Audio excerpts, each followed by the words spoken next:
There's this young kid out of Sweden. Is it Sweden? I think it is Sweden. Oliver Enkamp. Sweden or Denmark? I think it's Sweden. Just fun to watch, man. Like, I got kind of a little bit of a Taekwondo style stand up.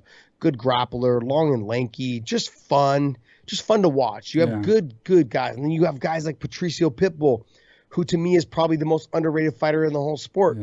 Yeah, and I feel, and people are going to criticize me all day long, call me a homer, this and that, but the kid's so damn good.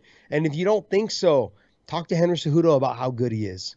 You know, everyone thinks Henry Cejudo is the really good. Well, ask Henry how good Patricio is, and how good they've made each other. They're fucking great, man. They're great. The two of those guys. And, and a lot of the other guys that are on that roster, guys that are up and coming in Bellator. Costello Van Steenis, Fabian Edwards, Leon Edwards' brother. Yeah. Fucking those two guys just so happen to fight in the same weight class, but those two guys are future stars. Yeah. I just absolutely phenomenal star. They're going to be stars. Van Steenis trains with Musasi.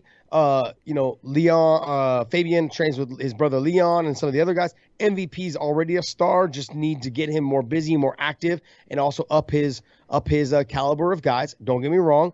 He has fought some guys that were not to the upper echelon, but a lot of guys don't want to fight him. Just being honest. Yeah. It's hard to get fights for guys that don't want to fight him. And the guys that we did get that were good, he made them look horrible. So they're like, oh, those guys are old. They're all washed up. I'm sorry, man, but anytime someone breaks your skull, you're good. You're like, if I break your skull, I'm going to be considered really good. And he does that. And so there's a lot of good guys. And I'm not even mentioning like Patchy Mix, that kid he trains out of Greg Jackson's. Stud, man. Just a stud. Just takes people back and just can't get them off. I mean, Juan Archuleta. We've got so many good guys. The Jimmy Show. We got Strabanimal. You got James Gallagher. He's good as well. Ricky Mendejas, really good. Our 135-pound division is stacked as well.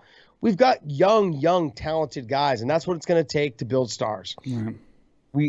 Coker does this. When he had Strikeforce, he did this as well. He had some fights that looked like they were show fights. We had the Ken Shamrock Hoist fight. We had the Kimbo Ken fight. We had Data 5000 and Kimbo. We had fights like that, in the beginning to get eyeballs on us. Mm-hmm. Now those fights, if you notice, have gone away. Right. They're gone. And now, because the younger talented guys like MVP were able to fight on some of those cards, it's bringing name recognition and notoriety to those guys, and that's all those older fights were meant for, was to bring notoriety to the young talented guys that are on the card. I'm a product of that exact layout and that exact format of how Coker does it, and now he's just banking on the guys that we have to continue to build their stardom, and I think they will. I think they're going to put on great fights, and they're going to fight their asses off.